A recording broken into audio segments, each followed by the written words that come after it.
It gives me great pleasure to introduce the next speaker. He's an architect with RDH and knows about energy efficiency. An architect knowing about energy efficiency, I mean, how did that happen? Okay, I'm just messing with you. So please give a warm welcome. And Andrew's going to be talking about, well, passive house and the changing codes. Take it away, young man. All right, thank you very much. Wow. All right, good morning. That's an introduction. Yeah, we're 44. Wear it underneath the jacket. Yeah, a couple people's number. Well, yeah, good morning. What an absolute privilege to be here this morning in a room full of my heroes and friends and people I hold in the highest regard. I never imagined I would be here. This is amazing and a little intimidating. I feel like, you know, summer camp is kind of the Olympics of building science, and I feel like I've podiumed here, except I haven't gone yet. So unfortunately, you'll have to bear with me for the next 90 minutes. All right. So, hello from Boston. I'm Andrew Steingiser. I'm leading our decarbonization efforts, including passive house consulting for the Boston office of RDH Building Science. We are here. We have offices all over. I think you know us by now. And I came to building science as a young architect through passive house initially. You know, I was inspired by the camaraderie of our community and the good work being done together, particularly here in Massachusetts, that I saw when I was a young architect practicing at large firms. And I didn't quite experience that same camaraderie as I had found at that, maybe the second annual Passive House Massachusetts Symposium I'd attended at UMass Lowell in Boston in 2010, 2011. It just blew my mind that people were sharing their trade secrets with each other and helping each other figure things out. So I was hooked right away, and that led me to where I am today, leaving conventional practice and trying to help other architects not do stupid things. So, as an architect, I embed with the design teams at an early phase that I work with to provide integrated building science, energy, passive house, and enclosure consulting, which provides some clarity of design priorities. And this has to happen at an early phase, right? So our energy codes in Massachusetts recently underwent a radical shift with the introduction of performance metrics, which has impacted how we practice here. And we're seeing it in our everyday consulting work. Energy codes and building science principles, like those made familiar by Passive House, are converging. So, things we're going to talk about today. So, we're going to examine the mass energy stretch code context here in Massachusetts, and other opportunities to use passive house in code compliance pathways where it's not explicitly required. You'll see in some cases it is explicitly required. There's an opportunity to apply the same principles to other building types, including existing buildings and non-residential new construction. And again, so passive house has provided a framework for non-technically oriented people to recognize and discuss topics of building science that improve buildings. And this has empowered our building owners and clients to make decisions, some smart decisions. So, some of the energy code context. So, like many places, there are decarbonization targets here in Massachusetts, and they are much like ones that are elsewhere. But carbon reduction is now law in Massachusetts, and we see the introduction of performance-based metrics for buildings in the recently adopted Stretch Energy Code and Specialized Opt-in Code. We'll get into those differences. In this context here in Massachusetts, I am talking about operational carbon in the built environment. It is, of course, also critical to address embodied carbon as well, simultaneously, but we must reduce operational carbon immediately. At any given moment, our grid is relying on about 60% natural gas. Now, yeah, that's better than some grids with coal and oil still, but it's still a fossil fuel-based energy source. So, and you can see here from the snapshot from the New England ISO grid just a couple weeks ago, hey, there's that peak, that ramp up to the peak, that duck curve, which in this one looks more like a woolly mammoth curve. So, you know, they got that big head on it. And so you can see that ramp up, and this is exactly why we need to create low-load buildings at a large scale, flatten that out. So I hear there used to be these things called books, and building codes used to be one of them, and in the past I would actually refer to them in printed form. These days I've got, you know, an online-based subscription. In Massachusetts we have a base energy code now based upon IECC 2021, a stretch code, and now a second, more advanced tier of the stretch code known as the specialized opt-in code. So we've got those three tiers. The light blue on this map from our Department of Energy Resources, DOER, you'll hear me refer to, the light blue shows the 301 out of 351 municipalities in Massachusetts that are enrolled in the stretch code. A lot of them were previously and continued into it as of July 1st, 2023 when it was adopted. So, in the dark blue communities here on the map, which you see all around Metro Boston and spreading, are the specialized opt-in code communities that have voted to adopt that top tier to date, and there are more coming. The white are the base code IECC 2021 communities, which are far and few between and generally more sparsely populated than those areas where you see the specialized code being adopted here. So the code's moving towards absolute metrics rather than percentage better than approaches. There's nothing new here with setting performance targets. Everyone here knows about that. And yes, the Canadians have been doing this for years. This is not news. But we're here in the US, so we have to, you know, we have to do stupid things first and learn for ourselves. But John Straub, yeah, reminded me of Hot 2000, which sounds more like a Euro techno group to me. But you know, so that, you know, that's a precedent. But you know, what's new here is that this hasn't really been done before here in Massachusetts. We've been doing things on a performance better than a basis for a long time, as long as I've been in practice. So, you know, these absolute metrics, this is a departure from what we've been doing for the last several decades. And because relative metrics do not get us to where we need to be for building decarbonization, you know, this is why we need to be looking at absolute metrics.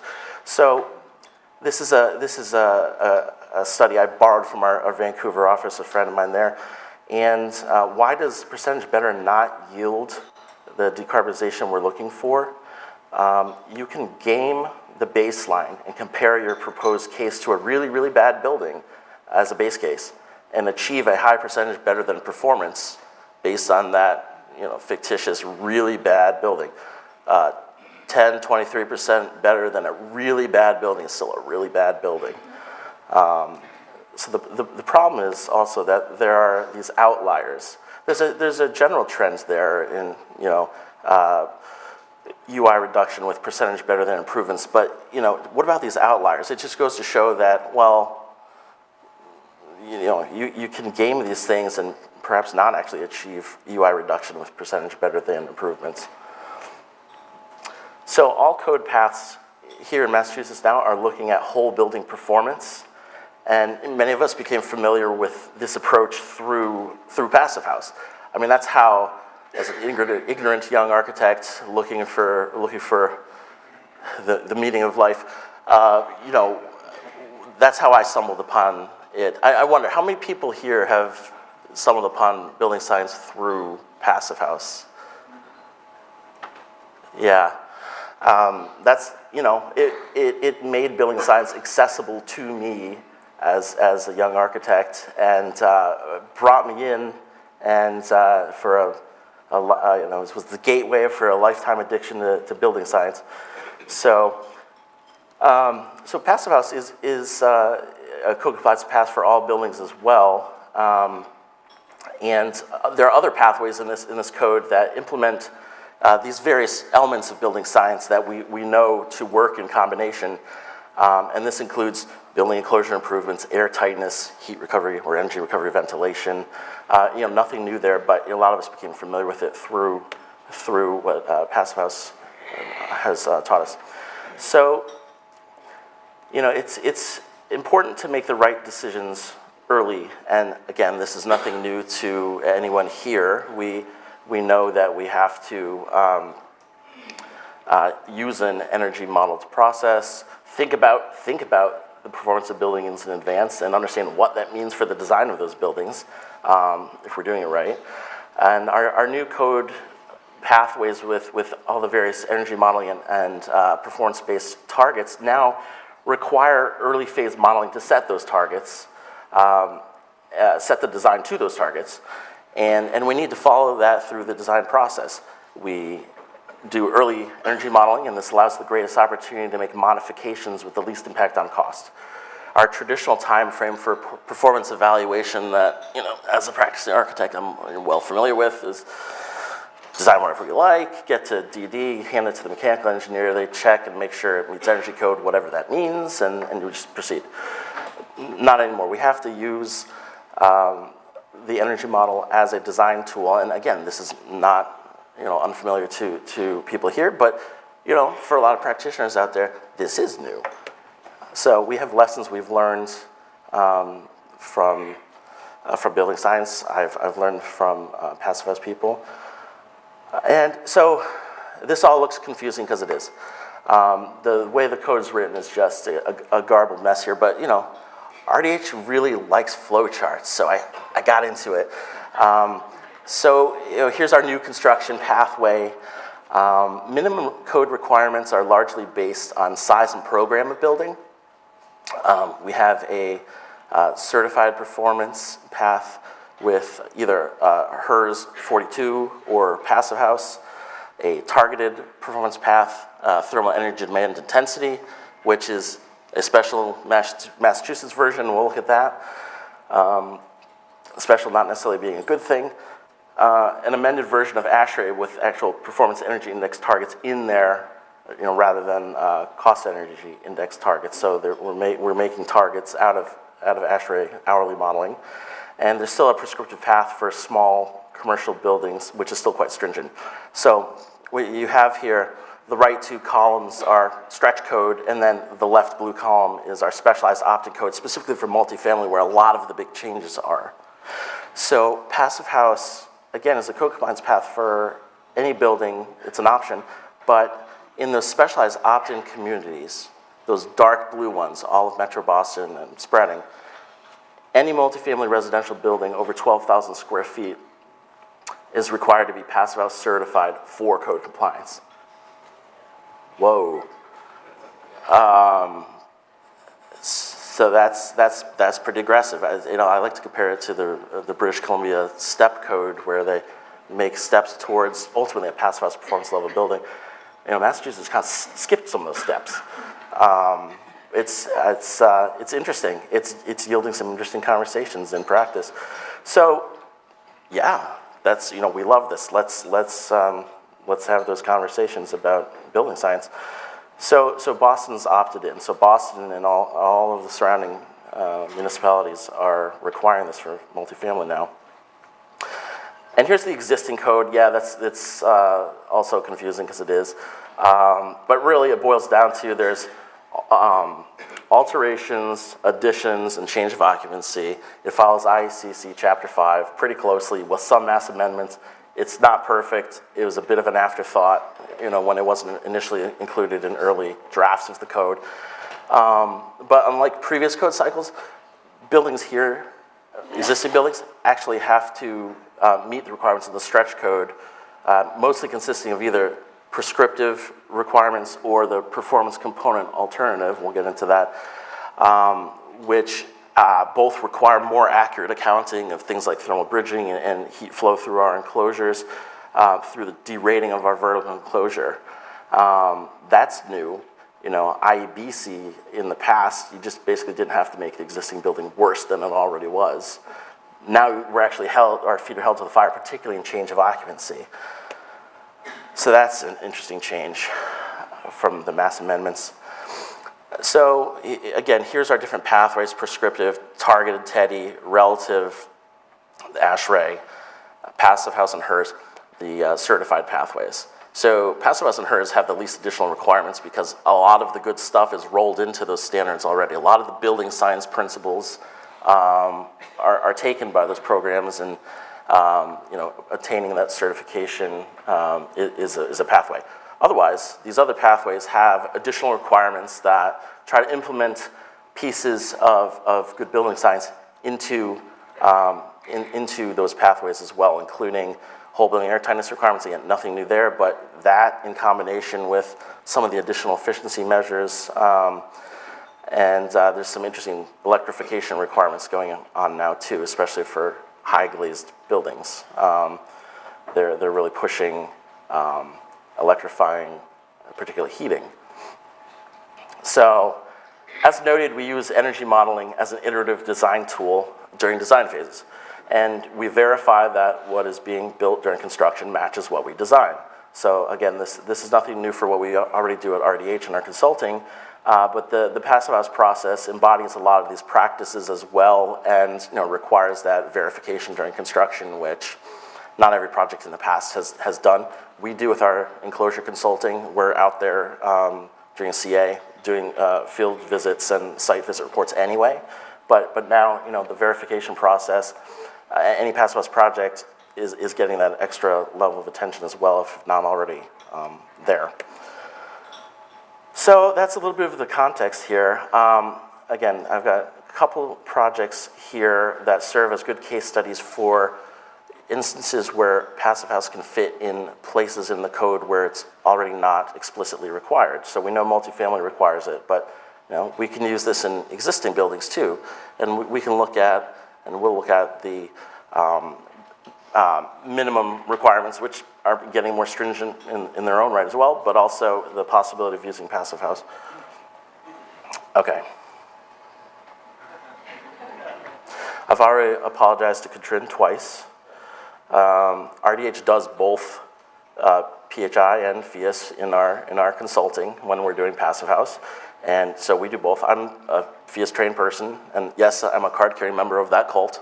But yeah, we are agnostic. We do both, and good building science in general aside from passive house. So I've apologized to Katrin, but this is a PHI project. It's an EnterFit project. So we have a project that is a historic building in the context of a planned campus of similarly designed buildings. It's a series of brick and stucco buildings with slate, gambrel roofs, and dormers, double hung, divided light windows. And we need to be sensitive to the context of the buildings, including the ones we're not touching. There's an aesthetic here. Existing buildings now have to meet the requirements of the stretch code. We started to look at this. Don't worry too much about this. Just know that we were looking as a code minimum at the component performance alternative, or the backstop, as we all refer to it as. Backstop. It's the sort of the minimum level of performance required, the maximum weighted U value of above grade opaque and glazed enclosure. So it's a weighted U value limit on above grade enclosure. And we're about to get into that. So if you haven't already gone cross-eyed with flow charts, so the enclosure backstop looks at above grade walls and fenestration. It derates the weighted U value of combined opaque and glazed assemblies with the linear and point thermal bridges that are present. This is required now.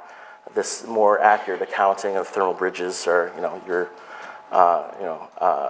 more of a real R value.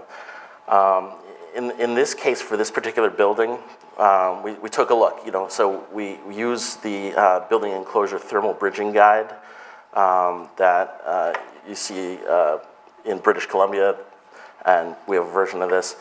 And we use this tool, input our areas and U or R values, clear field of assemblies, and then begin to derate with those different linear and point thermal bridges and their psi and chi values. And what's nice about this is it also tells us our percentage of total heat flow there, and allows us to target perhaps the greatest of the thermal bridges that may be worth examining in our detailing. So in this case, with an interior insulation strategy that we're looking at, unmitigated thermal bridges remain, and particularly at typical slab edges, right? This is a mass masonry building with the slab edge, and we're looking at insulating above and below, right? And the top and bottom of the wall transitions to adjacent assemblies, as well as the window openings. The window openings are a surprising contributor, well, perhaps shouldn't be, but to some of our clients, this blows their mind when we show them this, and especially when we manipulate on the fly. It's like black magic here, so nothing new to the building science community, but I'm actually very proud of myself as an architect. I can actually do this. Spreadsheets are not my first, thing. I draw things, but if we limit the thickness of mineral wool we're applying to the interior side of the wall here to 4 inches, we're left with the requirement for the windows to achieve a whole window U value of 0.22 or less to achieve the weighted U value limit of 0.14 or less.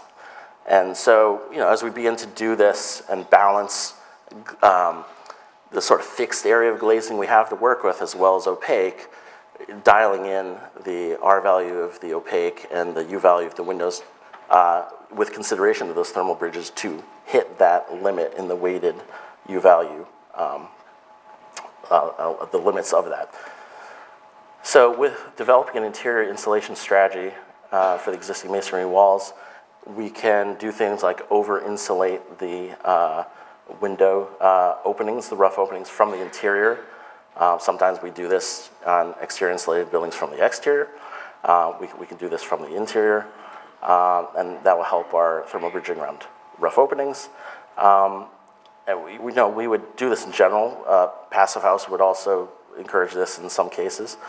And those unmitigable thermal bridges at floor plates, which are the largest thermal bridges per the backstop, are about 16% of that total heat flow. And you see there's just not a lot we can do without, short of overcladding the building, which not every building is a candidate for overcladding as much as we like to. So this project started with interior mineral wool. Thank you, John. Borrowed this from you. John Sharp Special.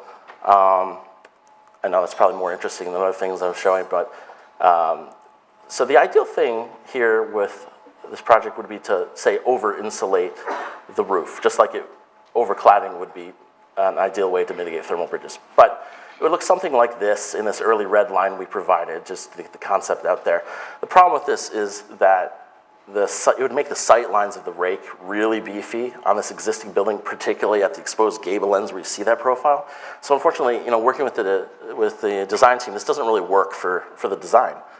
So okay, we can look at other, in our enclosure consulting, what other combinations work. We can maybe move to a split insulation strategy for the roof, and this would minimize the increase of the exterior roof profile. And so the architect preferred this option to try to, they could work with it, try to trim that out, minimize the sort of increase in the sight line of that rake.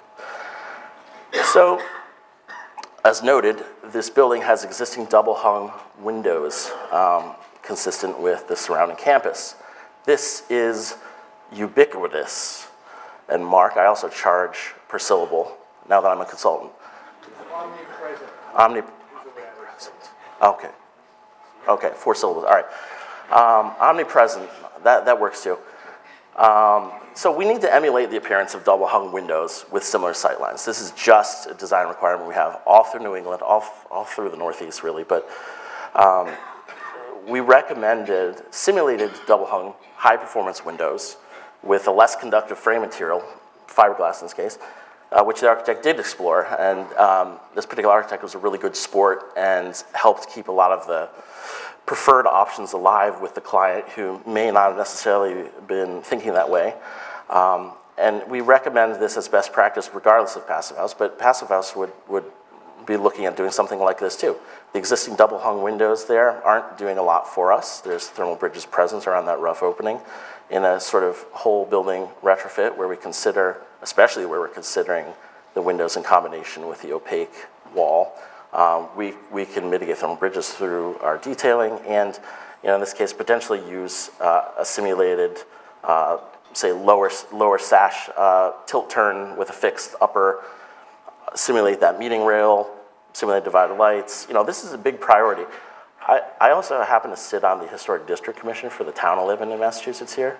I'm probably one of the more empathetic HDC people in the Commonwealth because I'm really interested in bringing these things together. There's some ridiculous, and some of the historic people just have ridiculous expectations on how we're going to embark on our journey on this new stretch code with that kind of mentality. But so we got to kind of meet in the middle here and find high performance solutions that achieve aesthetic requirements and maybe reconsider some of the stringency of those aesthetic requirements. So the client was interested in an EnerFit feasibility study as they were interested in achieving some flavor of Passive House, as Passive House is now recognized as a standard of excellence, much like LEED was in the early days.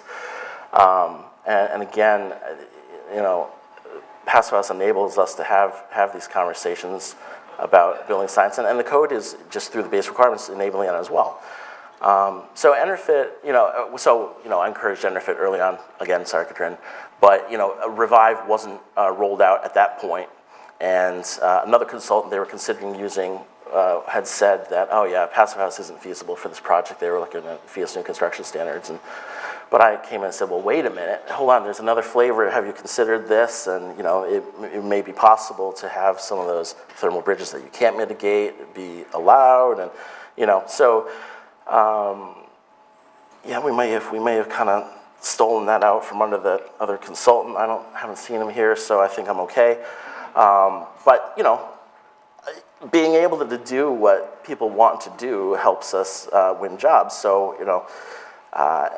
Passive House was of interest. EnerFit is a flavor that can fit this particular project with its particular challenges, including those thermal bridges. So the component method here is what we're looking at. There's a lot of gobbledygook in those tables. Don't pay too much attention. The point is there's two methods in EnerFit. There's your energy demand criteria, and there's this component method, which is really just a prescriptive method with a limit on your source energy. They're primary energy renewables, as they call it. So we found that most of the elements per our Chapter 5 alteration requirements, the design that we were implementing to meet Chapter 5, would be very close to the EnerFit requirements. The wall we had going would meet the prescriptive criteria of that component method.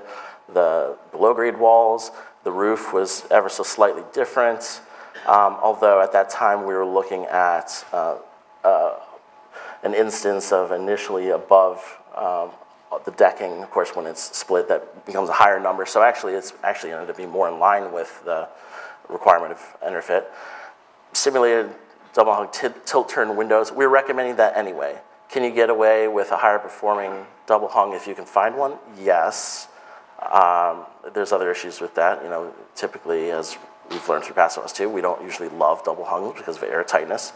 We prefer things like awnings, casements, etc., hoppers. So, what's the additional lift to go from the Chapter 5 requirements to EnerFit? Because this client was interested in doing that. So we ran the PHPP model, and when we modeled it, we saw that the space heating demand puts us above the limits for the energy method. So yeah, that confirmed we're going to follow that component method. And there was no initial commitment to EnerFit at this phase, as the client wanted to obtain early phase pricing before making any big decisions, right? So as the project proceeded, we continued to provide those red line markups, and the architect continued to update details, and we're just approaching this as our typical enclosure consulting. And it became a priority to maintain the existing slate roof from the client. So, okay, so that split insulation strategy moves to our fully interior strategy. We don't typically start out of the gate with necessarily just going for closed cell foam all in the interior, but that's one solution that works and maintains the design priorities, especially keeping that existing slate roof. So all assemblies move to the interior insulation strategy. And, again, there's still unmitigable thermal bridges at floor plates and elsewhere, and we're accounting for them with the D rating that we're required to do. So updating the enclosure backstop, as that was still potentially on the table. We weren't decided if we were going one way or the other yet. So updating this. Yeah, the client chose to pursue this option at that point in time where, we can still make the backstop work with more wall insulation and higher U-value windows. And again, at this point, you see the appearance of closed cell spray foam in the wall just because the client decided to use that in combination with a higher U-value window, which we don't typically recommend. I mean, we typically recommend lower U-value windows as we can reduce thermal comfort issues and condensation risk. I mean, a lot of the building science principles that we would apply encourage us to consider lower U-value windows to start with and use our wall insulation in combination with that more sensibly, perhaps less of it. The Passive House also encourages this, right? We have thermal comfort condensation risk calculators we have to check for both institutes. So it's easier and cheaper to find higher R value, it's easier and cheaper to find higher U value windows and just use more spray foam or switch to a higher R value insulation. So, that's an option that technically does get us in below that weighted U value average, although I'm not too excited about maxing out. You've got in the backstop, you've got a 0.25 U value max for new construction, and they give you another 10% for existing. So 0.275, which, okay, you can make it work, but perhaps we shouldn't be able to. I mean, that might be a thing we discuss with DOER moving forward. So, again, coming to summer camp and being an architect, I'm very proud of myself for making a graph. This is not what I normally do, but I had some help from smart engineers I work with on how to use Excel. So these are 3 backstop combinations plotted out using the building enclosure thermal bridging guide, that table where we were figuring out the combination of U-value of window and wall to come in under that target. And there's that target imposed across the 0.1414. So this illustrates several things. You get the most bang for your buck out of the first inch of insulation. Less insulation is a more efficient use of material. I mean, that just makes sense. But, and using less insulation potentially reduces embodied carbon if you're using less of that material and the cost of that material. Less insulation saves interior space. A lot of projects, interior retrofits, that's a real concern around stairwells, maintaining existing clearances with extra dimension that maybe wasn't there on the interior before. Additionally, there's a real diminishing return of the R value of adding more insulation when you have those unmitigated thermal bridges. You see that flatten off and just kind of keep going flat. You can pile up the insulation. You can pile up 12 inches of insulation, and it's not much better than 6 or 7. So, just those thermal bridges there, you have a real diminishing return. So, why keep piling up the insulation? It actually shows you can't to a point. So there's reasonable things, reasonable limits within what you can do with the backstop. So there's a combination here. This is from the project right behind this, the building right behind this actually, because it demonstrates this more clearly. It's a larger building and it illustrates this principle a little more clearly. So there's the top blue combination here is a lower U-value window, a 0.15 whole window U-value window combined with the spray foam. The middle, 0.24 window. The bottom, the 0.275 window like we were just looking at in the previous backstop table. So And that roughly equates to, in this building, 2 inches of foam with the 0.15 window, 4 inches with the 0.24, and 6, more like 5, but nominally 6 for the 0.275 window for that U-shaped building behind this one. And yeah, you can make it work, but it's just not a good use of material. Of course, you know, people love to potentially buy less expensive windows and just use more insulation, but there's so many reasons that you shouldn't. Combined with, again, we typically recommend the lower U-value windows as we want to keep an eye on potential thermal comfort issues, maintaining a higher mean radiant temperature on that glazing, and the inside of the windows. So zooming in, you can actually see that within that first half inch is really where you get the most bang for the buck out of that insulation.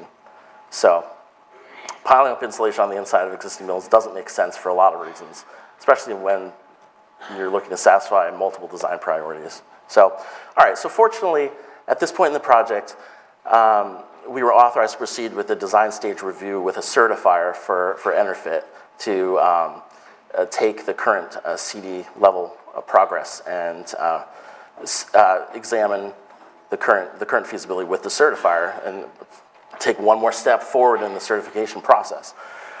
So among the ongoing window options we were able to keep alive, we had a fiberglass simulated double hung window and a fiberglass single hung window, interestingly, that had pretty similar airtightness testing results. And these would potentially achieve performance low enough to work for Enerfit and be granted the historical exception, even though it may be slightly above their 0.15 limit. So the architect was critical in helping keep these options alive throughout the project. It was sort of a team effort.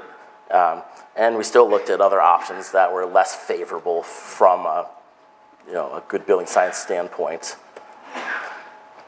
So we proceeded with the Enerfit design stage review updates, confirmed psi values and thermal bridges, condensation risk and thermal comfort, and determined that windows with a U value of actually 0.18 would satisfy thermal comfort requirements and eliminate the need for some supplemental heating in the space, which is the whole point of passive house too, is maximize the effectiveness and efficiency of the enclosure and rely less on space heating.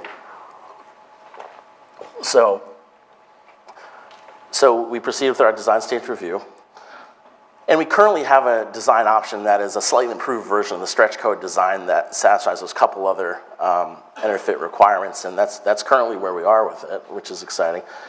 And next steps on this particular project, so we're in progress with the design stage review with the certifier, looking at detailed mechanical coordination with the MEP engineer to, again, try to minimize that amount of space heating in balance with the better windows that we confirmed we need. And there's ongoing enclosure design here, and construction is scheduled for spring of 2025. So fingers crossed, we may have an Enerfit certified project hopefully moving forward, in which case that will be one flavor of passive house. So conclusions, the backstop requirements are similar to what the Enerfit component method requires. And if achieving passive house certification is a goal, it's not actually a heavy lift beyond the minimum code requirements, which are,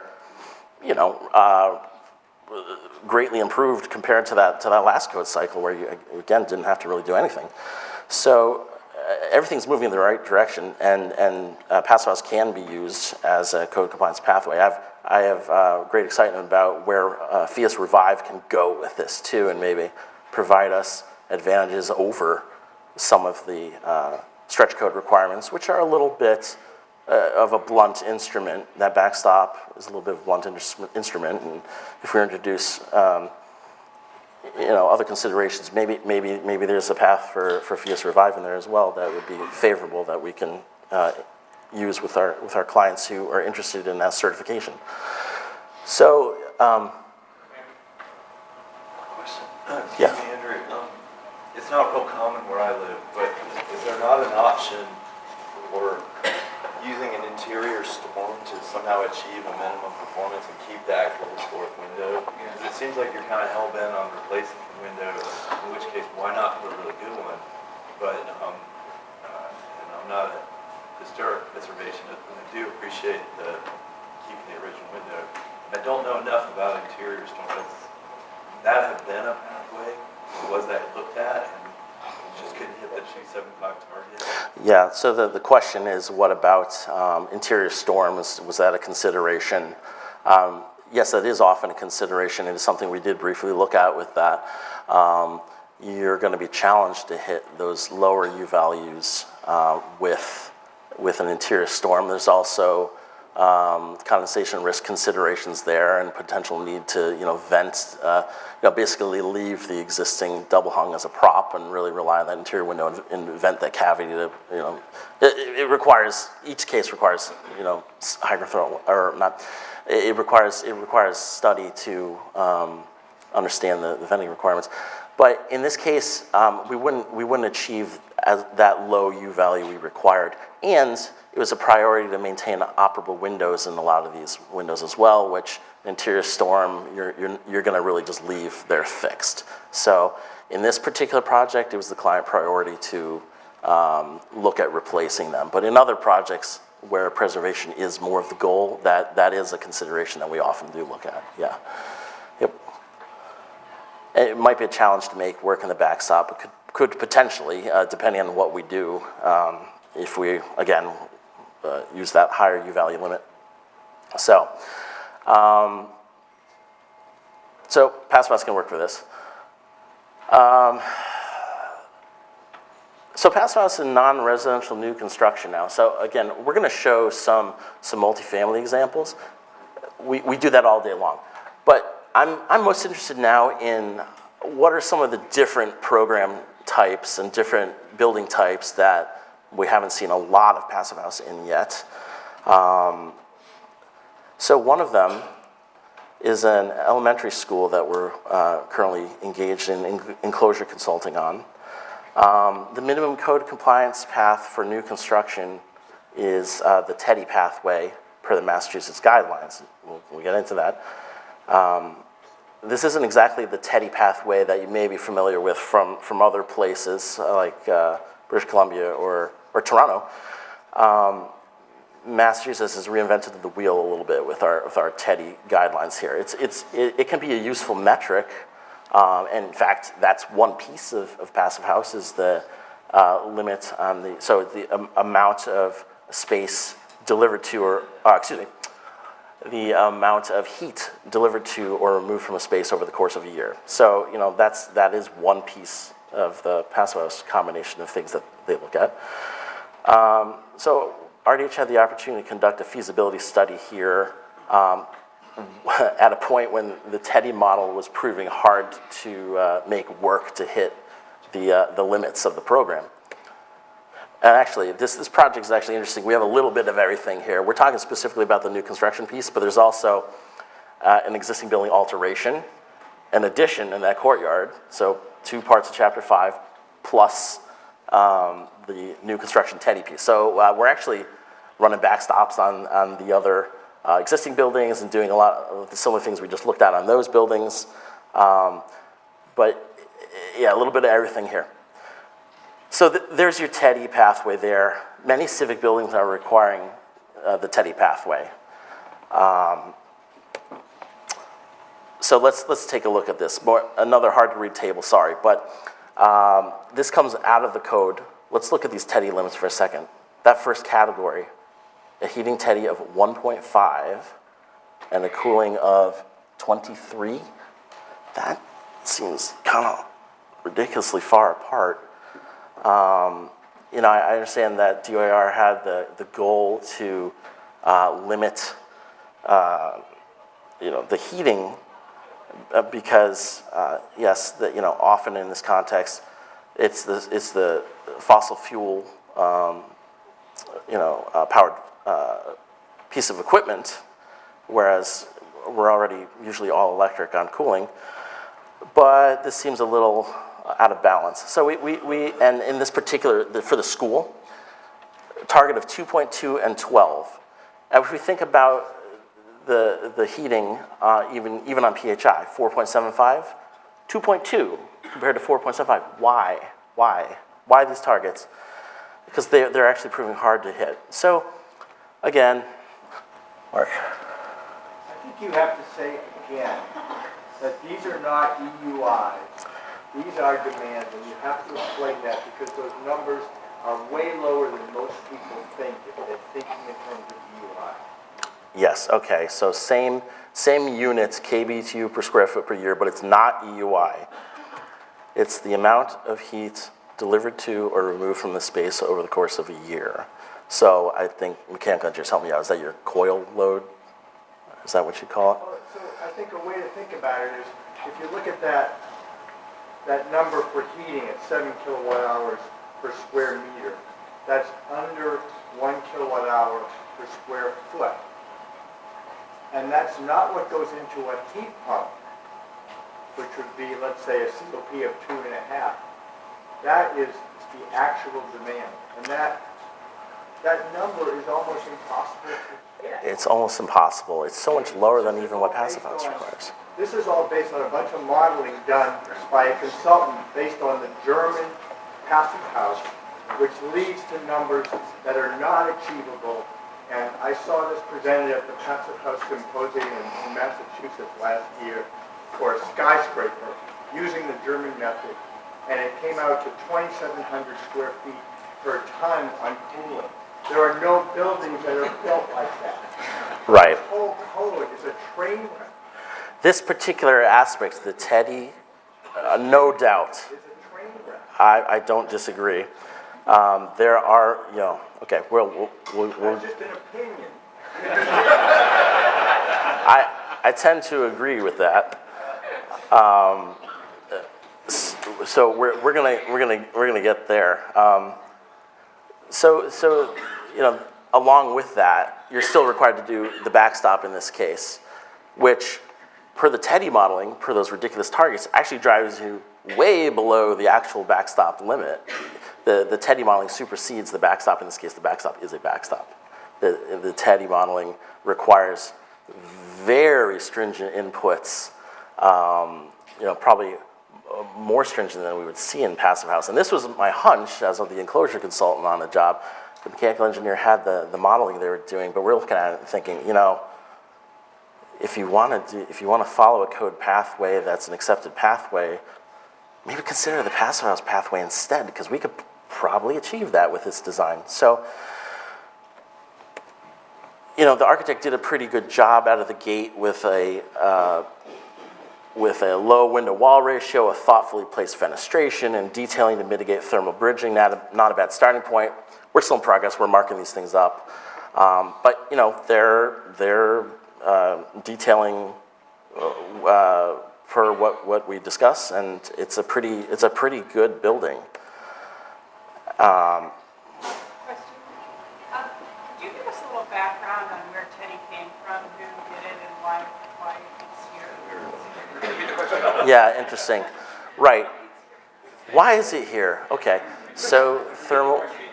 Yeah. Okay. So what is TEDI? Where did it come from, and why is it here? Yeah, good question. So it is a metric that is used elsewhere. We've seen it in British Columbia and Toronto, done per different, more reasonable guidelines with more reasonable targets, I believe. But it's one of those pieces of passive house, for instance, where passive house looks at limits on annual and peak heating and cooling. This is specifically the annual heating and annual cooling piece in Massachusetts. And that's one way of saying we're going to place a limit on one of our biggest places where energy is used, and particularly in the heating, again, because a lot of heating remains fossil fuel based. I guess my question is more like, where did it come from? Who came up with it? How does it have the authority to actually be inside the code now? Yeah. Anyway, this thing doesn't look stuff was in with TEDI. We had nothing to do with it. No. No. So TEDI is one of those, who invented it? I don't know. Can one of the older Canadians tell me? I don't know. What Chris is asking is, say who the consultant is and say that they're using essentially PHPP to model skyscrapers. Right. I won't throw anyone under the bus, but a reputable consultant had been engaged with DOER, and the methods for determining those targets were, as I understand it, I have no first-hand experience with it, a bit flawed, using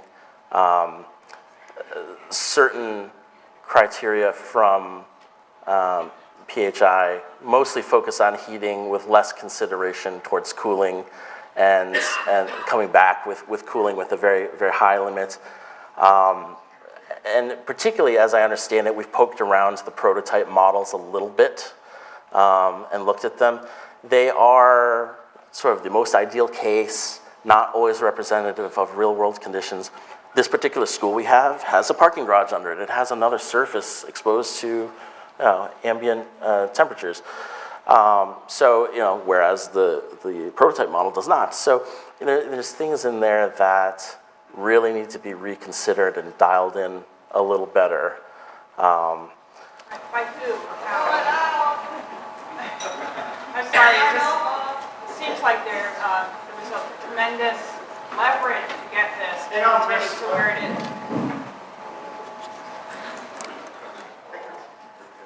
You know, I watched Pascal struggle for years, and all of a sudden, TEDI has arrived from somewhere, I don't know where. How was he here? What was the political leverage to get it into a code where it's even standing to something like Passive House?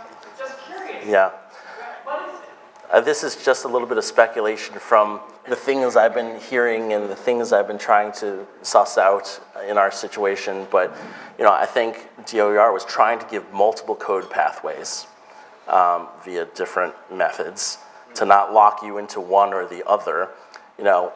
Passive House, right now, if you require certification, you're committing people to the soft costs of hiring a Passive House consultant, a verifier, paying the certification fees, and that's fine. So I think another pathway was attempted to be given here where maybe you don't have those soft costs, but in reality, on this particular project, there was so much extra time spent on the energy modeling. If they from the outset had chosen Passive House pathway instead, could have just hired a consultant instead. But I think the intent, again, no direct knowledge of this, but from speaking with people involved, I believe the intent was to offer multiple pathways to achieve these lower EUIs and towards the decarbonization goals. More Phius. I might have to save some of this for the end, but Graham, go ahead. This seemed like an opportune moment to speak up. I was just going to say that there has been another effort ongoing to codify Passive House, which is the ASHRAE 227 standard committee. I'm getting there. But do tell, you're the person. Interestingly, perhaps we went back to relative performance. The advantage of that is that it gives you the most nuanced criteria, project-specific performance targets for your performance map. This is very good for handling the vast variety of non-residential building types. We recognize the problem that it brought up of getting the baseline, and so we believe we have addressed that basically, of taking very good control of the baseline and making sure that the baseline case is loaded up with all kinds of good stuff. As for the TEDI thing, That's messed up. Currently. It's what PHI called the annual heat demand, what ASHRAE would call an annual load. It's the energy that needs to be delivered to the space to maintain the set point. That's all it is. and I'm going to mention 227P here. And that's interesting, the relative metrics. We'll have to talk more about that tonight. But that would be a better version versus some ASHRAE cases where you can really use a bad building as a baseline and kind of show, and even potentially save costs by switching to gas because it costs less, but you're actually using more energy. You know, sometimes if that cost is a factor, in some jurisdictions it is. Yeah, but ASHRAE tended to use like energy cost as the Right. overall performance metric. We use source Right. G. So that would be how you improve that and eliminate some of those outliers. But I'm gonna keep rolling here just to get through. There's a few more things, but I'm loving this. I love having these conversations.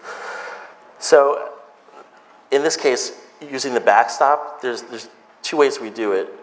There's three, but there's two main ways we do it. We can use a reference method from the BC Hydro catalog. We're borrowing from British Columbia because Vancouver and BC did a lot of these things first, and so we've got our own sort of mashup of things, and we're borrowing things. So we have this reference catalog where we can find Clearfield R values for different details that are similar, close to what we're doing. You have 3D modeling here that you can get your psi values from for your thermal bridges in the backstop. So we can use this reference method, or we can model. There's also a prescriptive table in there, but it's just so conservative, no one would ever use it. So the reference method is how a lot of our projects start off, and then like we showed the therm modeling that we had for, well, actually Flixo modeling that we had for the last project. We often will do our own because we have project-specific details that may actually be better than the closest possible reference detail. So, all right, so we took the current design inputs of the TEDI model that wasn't working, and we ran it in Woofy Passive and tested it against the Phius standard. The TEDI model, so of course there's differences. TEDI was created in hourly modeling in eQuest, so there's it's not exactly apples to apples, but per the default method, we're going to get way in the weeds here. There's two methods in the TEDI that I've observed. There's a default method that gives you some prescriptive inputs, and then there's more of your as designed.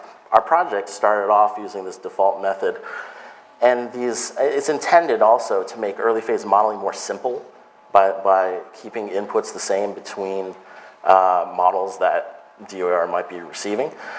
But in reality, it actually dictates poorer performance in the model than maybe the real condition. So it's kind of not a very useful model and gets us further from reality. So, and that became apparent because this TEDI method was using the default method. And so we had some default inputs that weren't quite as good as project specifics versus in Phius, we just put in the real numbers. So TEDI we weren't hitting the TEDI demand. We took that, so we took the model that the mechanical engineer was doing. We just, as a QA, did a peer review on it. So we had our hands on that TEDI model. And that TEDI model is modeled exactly correctly per the default method guidelines. And it can't hit, this very responsibly designed building can't hit the heating TEDI per that method. It can't. So dropping into Woofy Passive, we're passing every criteria right out of the gate. Another way of looking at these results, you can see the disparity in the Massachusetts TEDI with the extremely low heating target and the very high cooling target for this project. The Phius targets are more realistically balanced. And so, of course, the Mass TEDI is very much a work in progress, and I do hope that certain things are reconsidered, including these targets. Passive House is a well-established, well-vetted standard, and we know it works, and it continues to be refined. So what we see here with the Passive House modeling, I mean, we tend to want to keep a 10% buffer on all our space conditioning and source energy criteria. if we have more than that 10% limit, we could dial back some things and optimize the design further. I think that's the thing with Phius, and yes, I'm a card-carrying member of that cult, but we have the ability to optimize in that modeling to reduce wall insulation and slightly increase window wall ratio, or do play with these sensitivities and still maintain that 10% buffer. So, and clearly, you know, even this design as is wasn't working for TEDI. So, yeah, there's room for optimization with the passive house modeling still, and this delta between these heating and cooling limits is nuts. So further optimization in our passive house study, what can we do with that room for optimization? Well, this real design, we can reduce our slab insulation under the entire slab, in the slab on grade condition, not the parking garage, from 6 inches to 3 inches. Or we could increase the center of glazing U value from 0.11 to 0.14. Okay, that opens a lot of possibility in other IGUs and offers flexibility to the project in that way. Or we could take some insulation out of the above grade walls. So, you know, we've got all these places where we've got options to maybe save costs and still have it work. There's different ways of making it work under the Phius criteria versus the TEDI criteria we have. So, unfortunately, this project, well, I should probably be less judgmental, but this project is continuing with the TEDI path as using the as-designed modeling, as the project team was already kind of too far down the road with that commitment, and another modeler has picked that up and is making the as-designed case work. It's just barely working. So it's possible if you do the modeling exactly as the modeling would have you do for DOER per the criteria established. So clearly, as I've stated many times, these modeling targets and guidelines need to be reevaluated and updated. The modeling per that default guideline just doesn't work. And this first generation of projects, where we're really kicking the tires here, we're going to hopefully identify the bugs and hopefully allow some modification to happen here. And passive house is feasible for non-residential buildings, including schools, and furthermore allows optimization. So, I mean, we do multifamily all day long. It's much more interesting to see, well, what happens in the school? Weren't having a problem with it. If you're designing a good building on its own from the outset. So consider passive house certification instead of the TEDI path if the code requires it for folks here. All right, so the passive house and multifamily. So passive house and multifamily is kind of easy at this point. We do this all day long, right? We know how to do this. Again, here's that requirement. All multifamily residential over 12,000 square feet in opt-in communities is required to be passive house certified for code compliance. Whoa. All right, so again, all those dark blue communities, including Boston, require this. So, and even in the stretch code communities, the light blue communities, passive house is still one of two options. It's either passive house or a HERS 42, which a HERS 42 is, I understand it from my HERS rated friends, results in a very similar designed building. Of course, the modeling and testing is a little different, and but you still have the choice. So even in some of these light blue communities, you will end up with passive house projects as well, even outside of the opt-in communities. So here's several projects we have going on. This one's in construction right now. Look familiar, we're working with some folks in this room. James Peterson Engineers, very fine mechanical engineering firm. We're excited to be working on the same project with them. So this is a mixed market mixed market rate and affordable project. in construction. The client committed to Passive House as part of the design before the code changes here. So, it's still code compliant, even though it permitted prior under a previous code. So we were the enclosure consultant and are actually the Phius verifier on this. And a very interesting project. I won't get too much into it. It's a mass timber hybrid, CLT floors with load-bearing, panelized, fully clad walls. Yeah, that has a lot of challenges. That's not how we would necessarily approach it, but that was the task. So a lot of interesting things on that one. Here's a multifamily student housing high-rise. This is one of our first multifamily projects that was designed to meet the updated opt-in code. We started design prior to the implementation of the code and flagged that, hey, by the time we permit, that's going to be required. We better be looking at this now, and we were. So that's an interesting one, taking the form of a high-rise. A whole 2 floors of mixed program below, so some commercial program in there.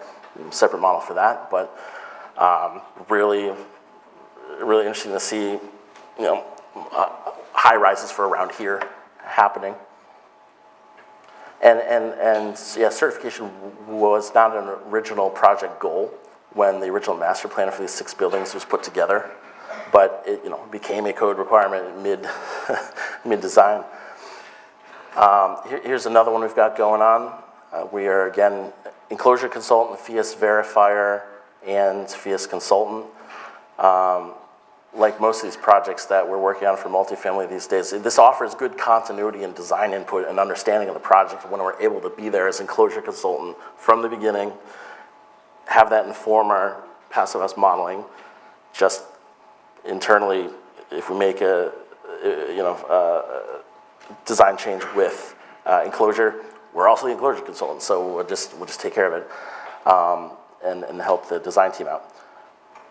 Phius verifier too in the construction side, having prior knowledge and often it's combined with our enclosure consulting field inspections anyway. So we're there more than the Phius verification tends to require, looking at more things, but it actually dovetails nicely with the construction phase requirements of Passive House.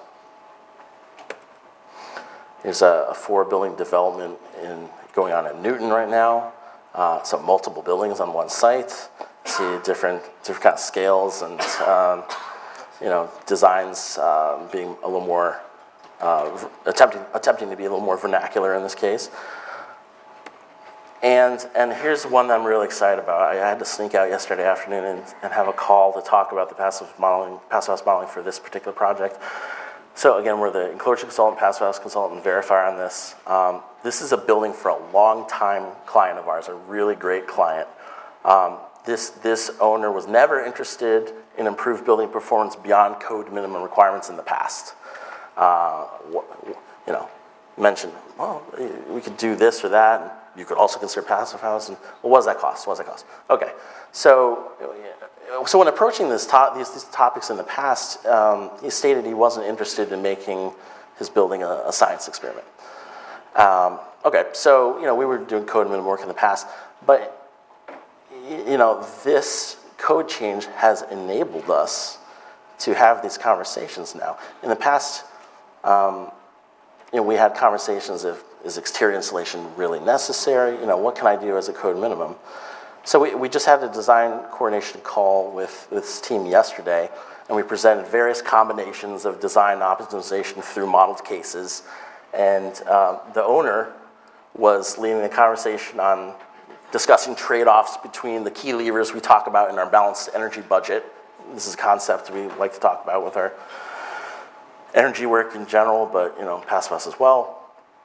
Understanding and working with the concept of balanced energy budget. The owner was leading the conversation about this, talking about the potential trade-offs between slightly increased glazing and what that means for a slightly more insulation in the wall, and understanding the priorities and having this conversation. So the Passive House code requirement enabled us to have this conversation that we wouldn't have had it otherwise with this particular client. And in our early design charrette, he even stated, "Oh, that wasn't as bad as I thought it would be." You hear about Passive House and people think, "Oh, that's hard," but it's what it's the kind of design thinking where RDH is always employed anyway, just with good building science, and this particular requirement here opens the door for us to continue to discuss building science in greater depth because of that requirement. So, you can't tell me that's not working. So that's a really exciting thing to have that, see that transformation even in repeat clients we've had. So with multifamily, one of the things in Massachusetts that's helped is we've had these incentives for multifamily passive house buildings, even prior to this code transition. So the early adopters may have been able to take advantage of this. It was there. It's helping ease the transition for those non-early adopters now that it's required.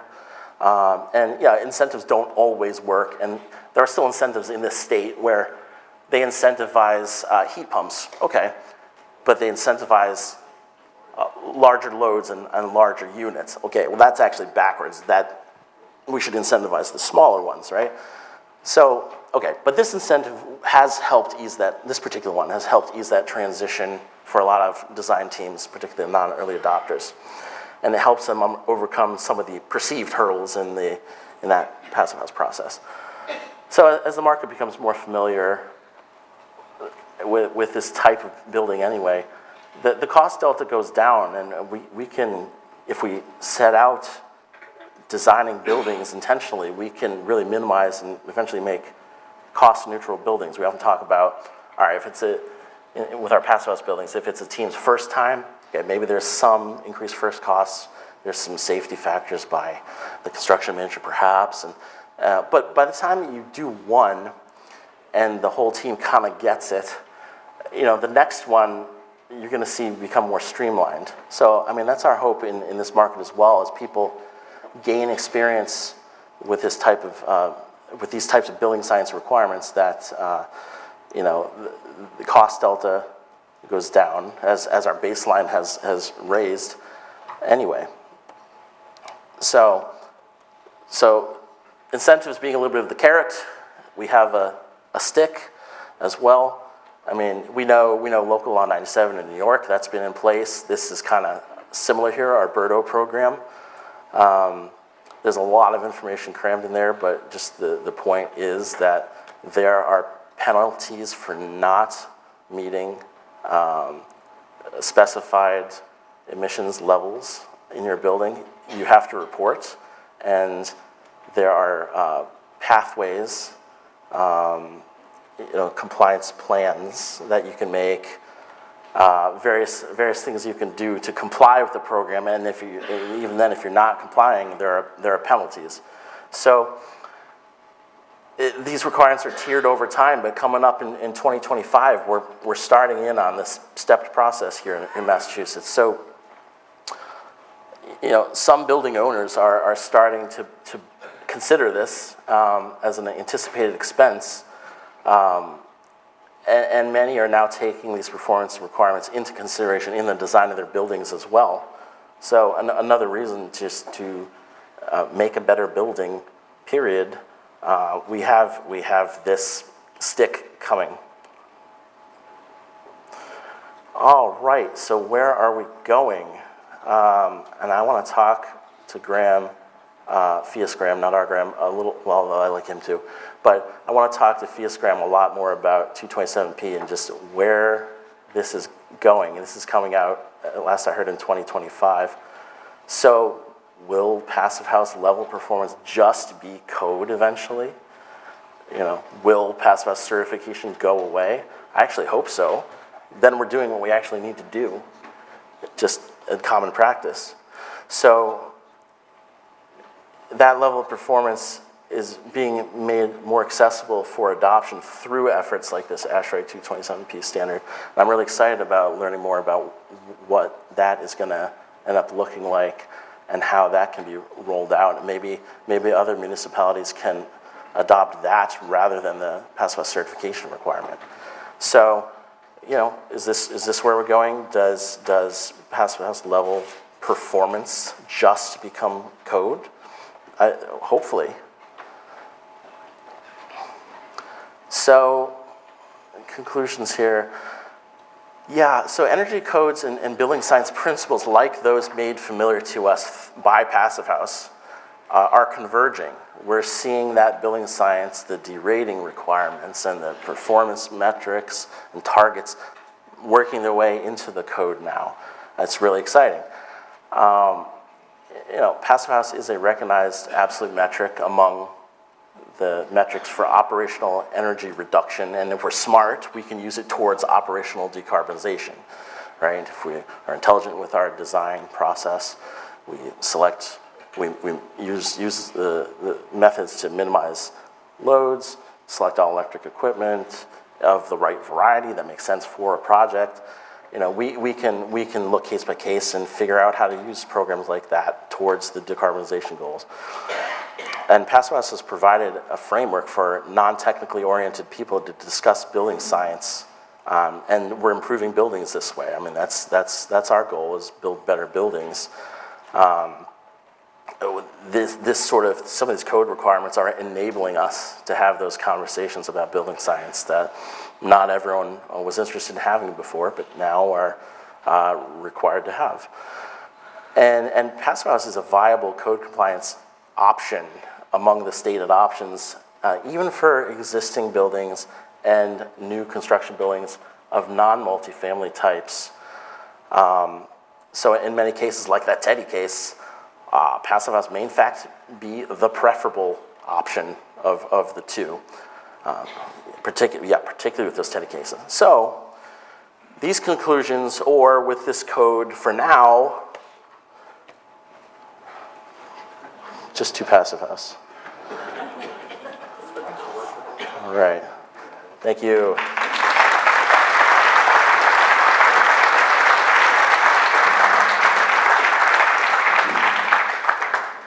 We do have time for questions. This is our version of Stone to the Challenge. Oh, come on now. Jeez.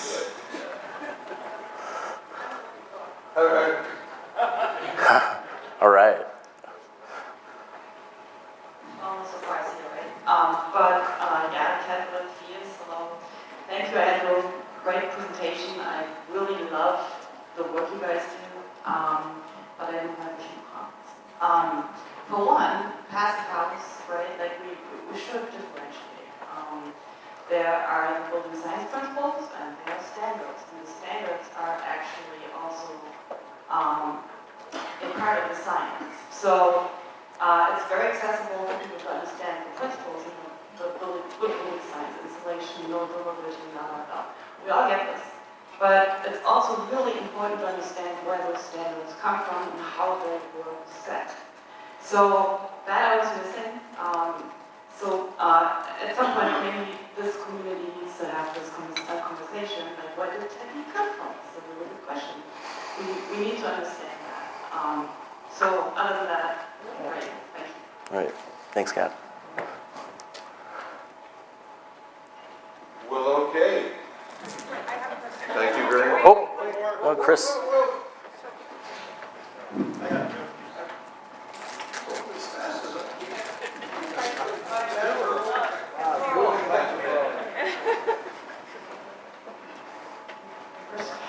So were you saying that TEDI then is a way to get compliance in Massachusetts without having to go through a certification process that, like the Passive Houses have? It's a requirement for one set of program types. A lot of those civic buildings, it's required for those types.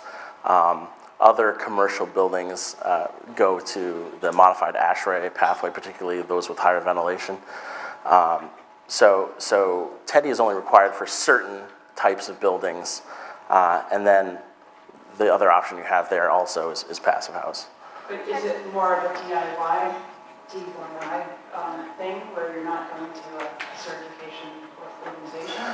Well, yeah, it kind of is a little bit more. It's a little more piecemeal, isn't it? So you have an energy modeler running the TEDI modeling, trying to confirm compliance with the targets in coordination with the design team. and in the case, we were actively involved in the enclosure design towards the inputs for that TEDI modeling and making sure that those were derated and accounted for correctly and were being entered as inputs to avoid garbage in, garbage out. Try to get as accurate as possible. And yeah, so it becomes the responsibility of the energy modeler to, ensure compliance with those, well, not just the energy model, to demonstrate it, but it's up to the design team to get the design to hit that. So, I mean, there's gonna be similar considerations to what we do in Passive House, but it becomes a little onerous with the way the methods currently require and the targets that are currently set. So I'm not a super TEDI expert. Talk to me more about Passive House, but that's one thing we are contending with in some of our projects is the TEDI pathway. And after doing this, if we end up being responsible for modeling TEDI projects or involved in another one, which we certainly will be soon, I would advise just do Passive House instead in that instance. Take the other pathway, because we know Passive House is a well-vetted, well-established standard compared to this one that was sort of recently, this version of TEDI was sort of recently invented here. So less well-vetted currently. Hey Andrew, Rob. Rob. My favorite topic. Can you talk a little bit more about how the envelope consulting dovetails in with the passive house verification? Yeah, it makes all kinds of sense, right? It's enclosure and mechanical that really impact Passive House, right? So having a really good mechanical engineer that understands the priorities of shorter duct lengths and the balanced flow rates of certain CFM that we are looking for, that's very important. It's also really important, there's a lot of variables in enclosure design that impact the performance of a building. So we are able to sort of integrate the consulting we do and rather than just state an R value that the model requires, we can actually think about, okay, what assemblies constitute that R value, and what can we realistically do? We're not going to just have some R value and then turn it over and say, okay, figure it out. Well, no, we're actually going to look at real assemblies that work towards that design and inform the client about what those assemblies should be. About also In the field, what, like, so during construction, yeah. So, I mean, we're often there in our enclosure consulting capacity anyway, doing site visit reviews, looking at critical moments in the construction schedule for the enclosure pieces.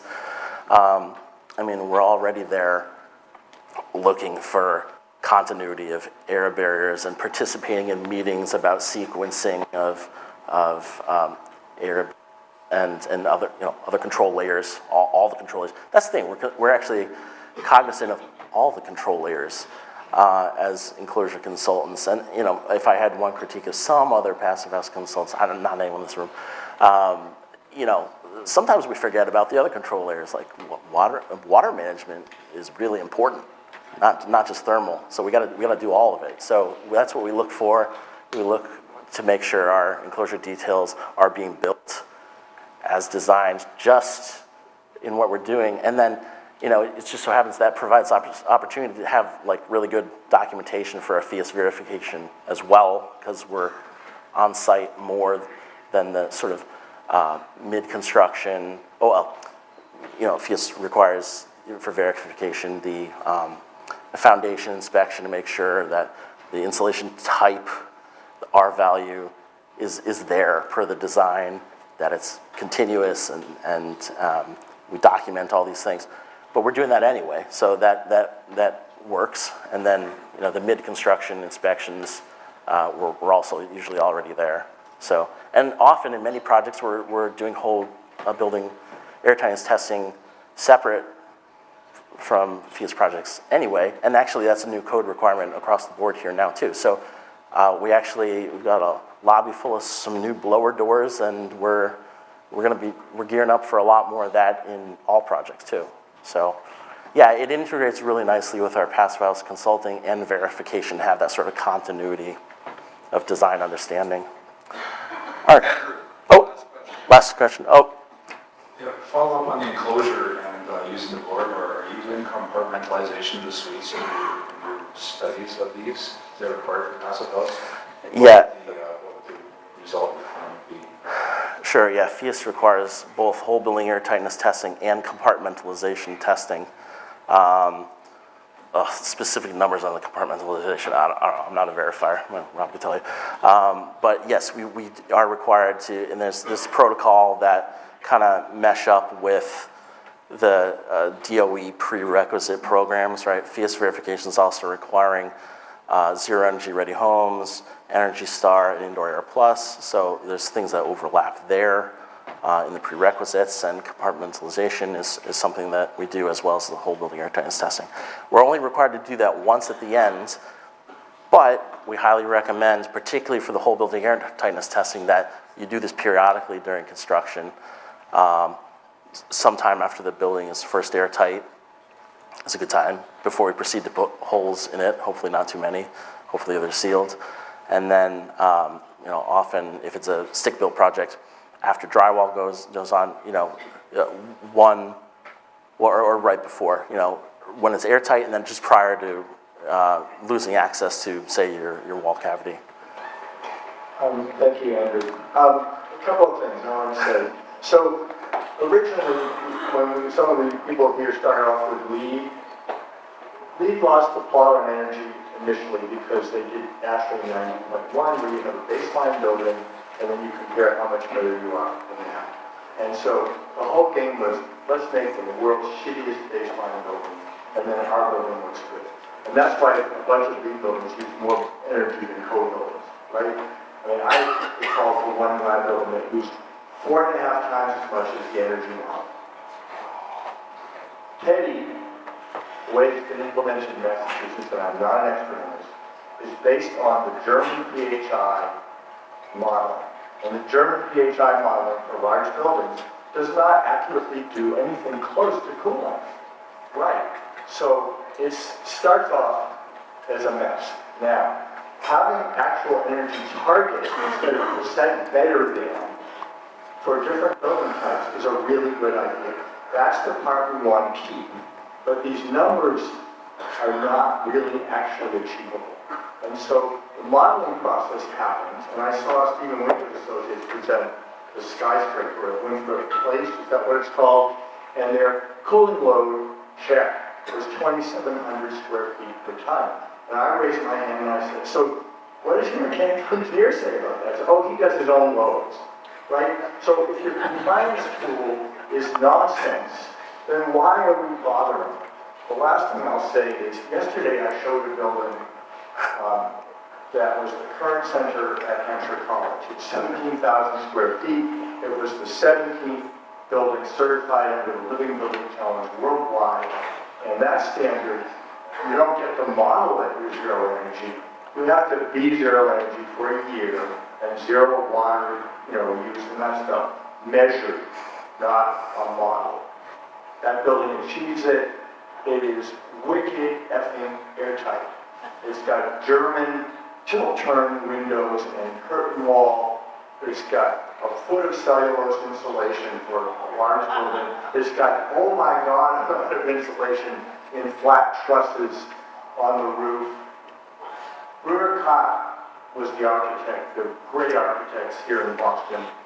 Christopher Nielsen was the project architect. He's a super technical architect, like someone I know. Christopher called me and said, I look back at the modeling you did on Kern. We wouldn't meet the energy code under TEDI. Yeah. That's what we want in Massachusetts? Bad cop. No, thank you. I wanted to be the bad cop. Trade-off. Don't kill the So messenger. one last thing. I'm not killing the messenger. One last thing with that. I mean, yes, some of these targets need to be reevaluated, but isn't it awesome that we're having this conversation? Yeah. Yeah. So it's a start.